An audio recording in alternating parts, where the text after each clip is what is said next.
Yeah, YouTube.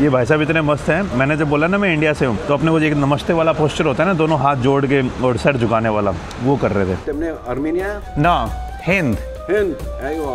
या। Hind, Pakistan, jump out. ऐसे कितनी गोलियाँ, कितने बम, कितनी चीज़ें उस टाइम पे हुई होंगी। ये पहले अपने वो कपड़े धोने वाली साबुन नहीं आती थी। हिस्ट्री को एक अलग एंगल से तोड़ा गया, नोचा गया।